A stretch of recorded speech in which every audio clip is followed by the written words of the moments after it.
Hi friends, అస్సలం వాలేకుమ్. Welcome back to our YouTube channel. Friends, నేను ఇవాళ ఒక న్యూ రెసిపీతో వచ్చేసానండి. ఇవాళ నేను కోడిగుడ్లు, ఎండు రొయ్యలు పగలగొట్టి వేస్తారు కదండి కోడిగుడ్లు, ఆ కర్రీ చేస్తున్నానండి. చాలా టేస్టీగా ఉండిద్దండి. ఎవరైనా సరే వేళ్ళు సప్పరిస్తూ తినేస్తారండి, అంత టేస్టీగా ఉండిద్దండి. చూడండి ఫ్రెండ్స్, వీడియో ఎండ్ దాకా చూడండి, స్క్రిప్ట్ చేయబాకండి. మొత్తం వీడియో. ఇప్పుడు ఉల్లిపాయ వేసేస్తాను. చాలా టేస్టీగా ఉంటుందండి. వీడియో అనేది స్క్రిప్ట్ చేయకండి ఫ్రెండ్స్, మొత్తం వీడియో చూడండి.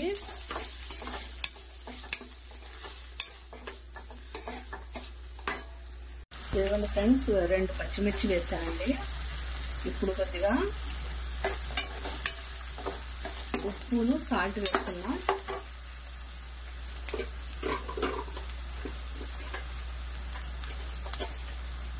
ఇదిగోండి, దీనికి సరిపడా సాల్ట్, పింక్ సాల్ట్ ఫ్రెండ్స్, చెప్పాను కదా హెల్దీ సాల్ట్. బీపీ షుగర్ వాళ్ళకి ఎప్పుడు నార్మల్గా ఉండేదండి ఈ సాల్ట్ తీసుకుంటే.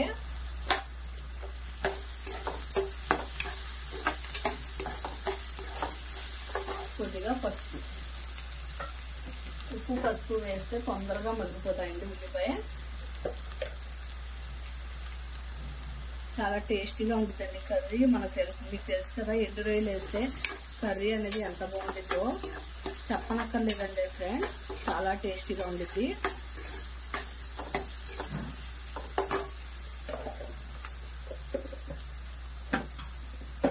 ఈ ఉల్లిపాయ అనేది కాసేపు మగ్గాలండి.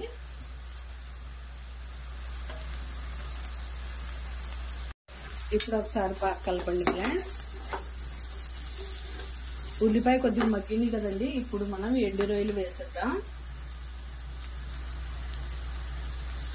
చిన్నవి అండి, చాలా బాగుంటాయి. ఎండు రొయ్యలు కూడా కొద్దిగా ఫ్రై అవ్వాలండి.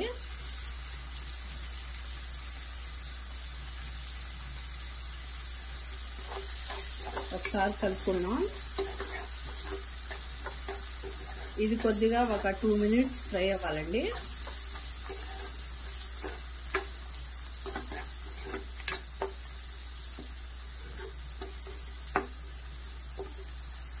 ఇదిగోండి ఫ్రెండ్స్, ఇప్పుడు ఫ్రై అయిపోయినాయండి.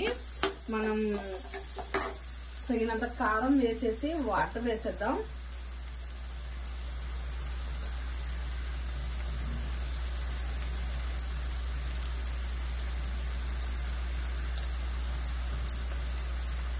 ఒక గ్లాస్ వాటర్ పోసేద్దామండి.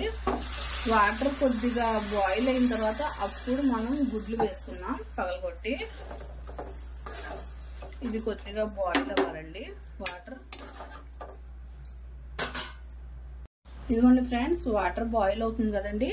ఇప్పుడు మనం కొద్దిగా స్విమ్ చేసేసి గుడ్లు వేసేద్దాం. వేసేసి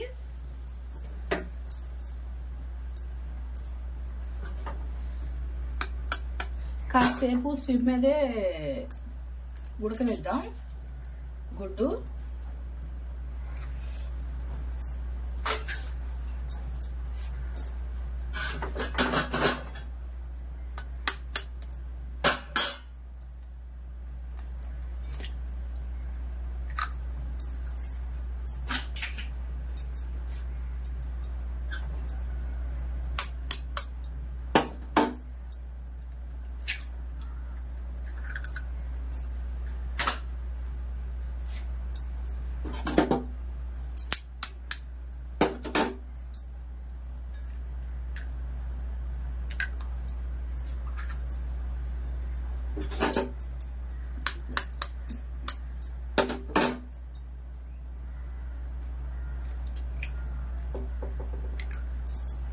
ఇప్పుడు మనం ప్లేట్ వేసేసి పెట్టేద్దామండి. ఒక 10 మినిట్స్, దాని తర్వాత ఫుల్ చేసేద్దాం. ఫ్రెండ్స్, ఒకసారి చూద్దాం. ఒకవైపు ఉడికిపోయింది కదా, ఇంకోవైపు తిప్పుకున్నామండి. చూసారా, ఒకవైపు మొత్తం అయిపోయింది, ఉడికిపోయిందండి. ఇంకోవైపు తిప్పేద్దాం.